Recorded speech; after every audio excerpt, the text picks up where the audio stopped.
E aí, pessoal, sejam bem-vindas e bem-vindos ao canal Prof. Caio Química. Vou continuar aqui com um conjunto de aulas sobre funções inorgânicas e o tema dessa aula vai ser sobre o uso de escala de pH para determinar a acidez e basicidade de diferentes soluções. Você tem dúvidas sobre o uso desse tipo de escala? Vem comigo então para aprender um pouco mais.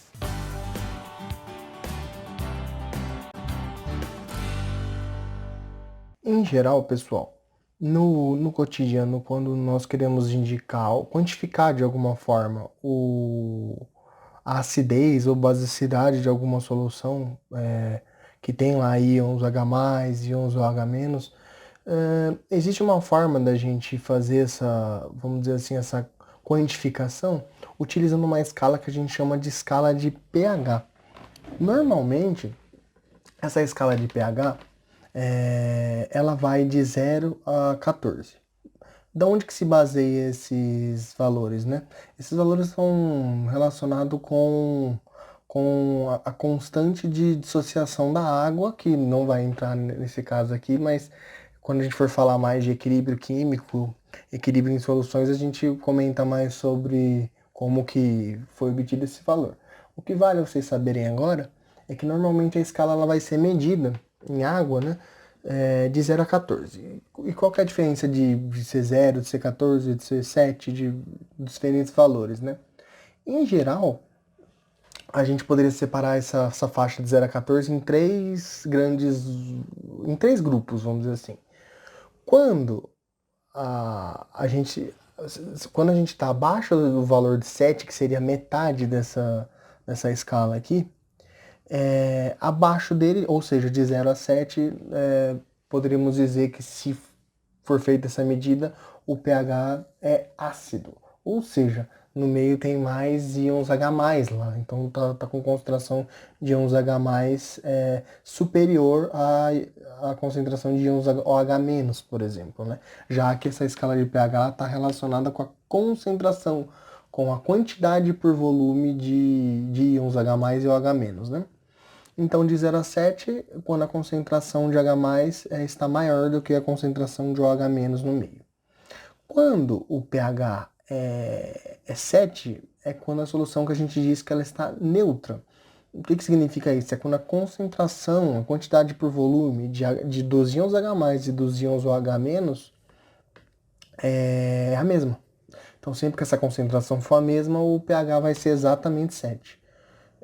Que vai ser exatamente no meio dessa escala, né, de 0 a 14.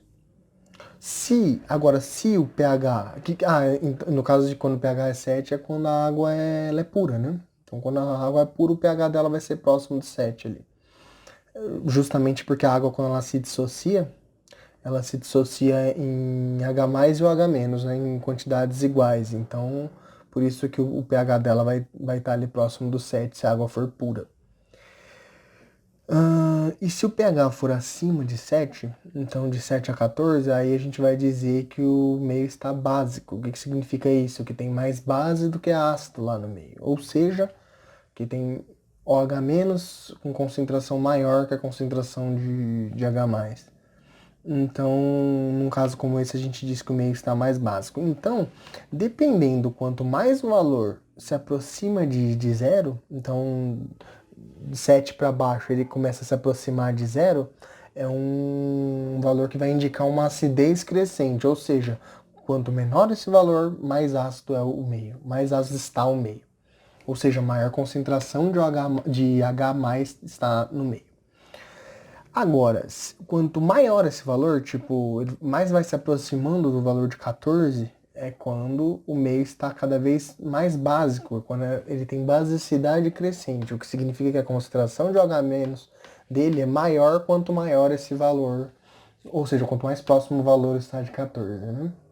Então, se eu comparar, por exemplo, duas soluções de base, uma que tem o pH igual a 8 e a outra que tem o pH igual a 12, o meio que está mais básico é o meio que tem o pH igual a 12. Com ácido já vale o contrário, né? Se eu tenho um ácido que está no meio que tem pH igual a 1 e um outro que está no meio que tem pH igual a 5, esse meio com pH igual a 1, a gente vai dizer que a acidez dele está maior, porque ele tem maior concentração de H+ ali no meio, certo? Então, com isso, a gente consegue medir o pH de diferentes soluções e isso nos dá uma certa noção de quantidade que tem ali de concentração, tanto de H+ quanto de OH-. E isso é extremamente importante para saber, né, o pH para diferentes coisas do cotidiano, conforme eu já inclusive citei para vocês na aula sobre ácidos. Se, por exemplo, você está trabalhando com agricultura ou pH do corpo ou qualquer coisa assim, existe uma faixa de pH ideal. E como a gente sabe essa faixa de pH ideal, se a gente faz essa medida do valor do pH, é possível a gente saber se está dentro dessa faixa o valor ou se esse pH precisa ser ajustado de alguma forma ou não para que ele sempre esteja nesse valor ideal, né? Então, é dessa forma que a gente usa essa escala, né? Aqui eu coloquei uma figura que mostra a escala de pH para diferentes soluções, né? Então vamos dizer assim, se a gente comparar o leite que a gente bebe no dia a dia, o pH do leite ele é um pH que é um pouco ácido, tá aqui, ó. Ele é um pH um pouquinho ácido, mas que é próximo do neutro. Então o pH do leite vai estar entre 6 e 7, né? Já que o neutro é o pH 7, né? Então, por exemplo, se a gente pegar aqui, ó, a água do mar. A água do mar, ela já vai ter o pH um pouco básico. Então, tipo, devido à presença de alguns compostos, de alguns sais minerais que tem na água do mar, isso faz com que o pH dela fique um pouquinho básico, então entre 8 e 9, de uma forma geral. O leite de magnésia, que normalmente a gente usa como antiácido, né? Que em outras palavras é o hidróxido de magnésio, né? Ele, normalmente, o pH dele já você vê que é um pouquinho mais alto, ó, entre 10 e 11. Por isso que ele é bastante utilizado como antiácido. Já a amônia já tem um pH maior ainda, né? Ó, a amônia aqui tem um pH de em torno de 12. Agora vamos pegar soluções mais ácidas, por exemplo. A faixa normal das chuvas, ela varia aqui entre 5 e alguma coisa e pH 7 alguma coisa. Então a chuva ela pode ter... Não, na chuva não, desculpa. Entre 5 e alguma coisa e 6 e alguma coisa. Então assim, a chuva ela tem um pH levemente ácido, né? Se a gente for comparar com a chuva ácida, que é aquele, né, fenômeno que acontece que aumenta a acidez das chuvas, então, aí, num caso como esse, o pH pode ser menor ainda, né? Então, que é esse exemplo que está sendo dado aqui, ó, que pode chegar até um pH tipo próximo de 1 aqui, então pode variar aqui de 1 a 5, dependendo da chuva ácida, né? O vinagre, por exemplo, que a gente usa também no dia a dia, que tem ácido acético, ó, uma solução de ácido acético, né, em geral tem um pH próximo de 3, e assim vai. O suco de limão também, pH ácido. Então a gente consegue, se utilizando dessa escala, medir o pH de diferentes coisas. Isso é extremamente importante para a gente saber com o que a gente está lidando, qual a concentração de H+, de OH- que tem ali e isso nos tornar mais conscientes do que estamos usando, né? E continuando com essa parte da escala de pH, é muito comum, quando a gente quer medir o pH, a gente se utilizar de um equipamento que chama pHmetro, né? Que esse equipamento, ele tem lá um sensorzinho que ele já vai te dizer qual que é o valor de pH com uma precisão muito boa, né? Então, em laboratório, por exemplo, que precisa muitas vezes saber qual que é o pH mais próximo do exato que está a solução, normalmente é utilizado esse equipamento pHmetro que dá medidas muito boas para isso, né? Só que também é muito comum a gente se utilizar de indicadores para medir o pH, né? Por exemplo, eu coloquei aqui 3 tipos de indicadores que é bastante usado para medir o pH.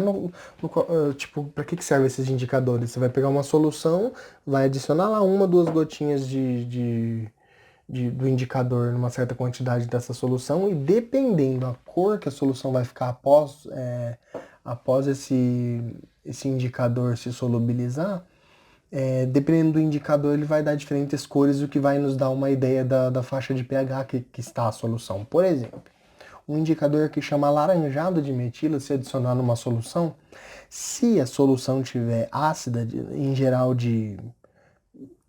vamos dizer assim, de pH 3 para baixo, a solução, quando for adicionado esse laranjado de metila, vai ficar vermelha.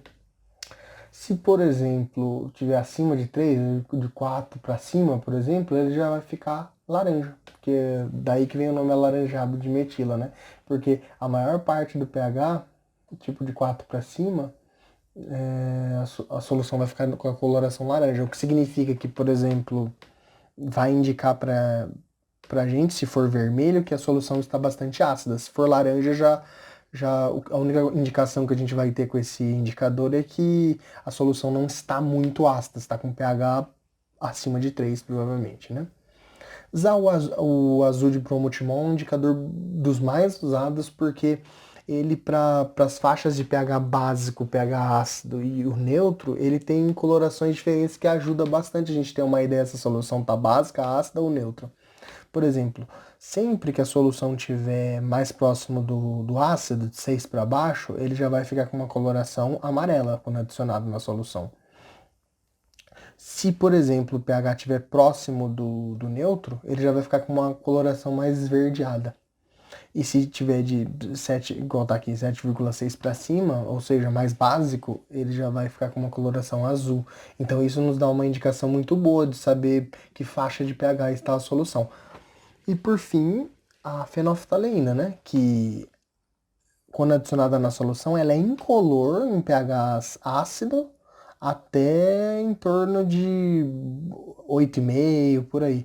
Quando passa desse valor, ou seja, fica uma solução bem básica, aí ela já passa a ter coloração mais vermelha. Então, a fenolftaleína ela é muito boa para indicar se a solução está muito básica, por exemplo, quando a coloração dela fica vermelha. Então, basicamente, esses são 3 dos principais indicadores que são usados e que é bastante comum também a gente usar para a gente ter uma ideia, pelo menos, da faixa de pH que está a solução. Ela não vai ser que nem o pHmetro, né, que dá um valor mais exato, vamos dizer assim, do pH, mas já vai dar uma noção boa para a gente quando a gente for se utilizar da solução para alguma coisa, né? É comum também, no dia a dia, a gente, por exemplo, é muito utilizado para medir pH de piscina, que se utiliza daquelas fitinhas, não sei se vocês já viram, como as fitinhas que a gente chama de fitinha de pH, que a fitinha, dependendo de qual que é o pH que está, por exemplo, a água da piscina ou qualquer outra solução que ela for colocada, aquela fitinha, ela vai ficar com algum padrão de cor, que na caixinha da fitinha tem os padrões de cores e os valores de pH referente a cada padrão de cor, que dependendo de qual padrão de cor que fica, você consegue saber qual que é o pH, por exemplo, da piscina ou de qualquer outra solução. É bastante utilizado, principalmente para saber se a piscina às vezes está muito ácida ou muito básica, para fazer a correção desse pH da piscina e de outras soluções. Certo? Então, pessoal, basicamente era isso que eu tinha para falar dessa parte de pH para vocês. E na próxima aula a gente prossegue então com sais e óxidos. Beleza? Até mais, até a próxima aula então. Tchau, tchau.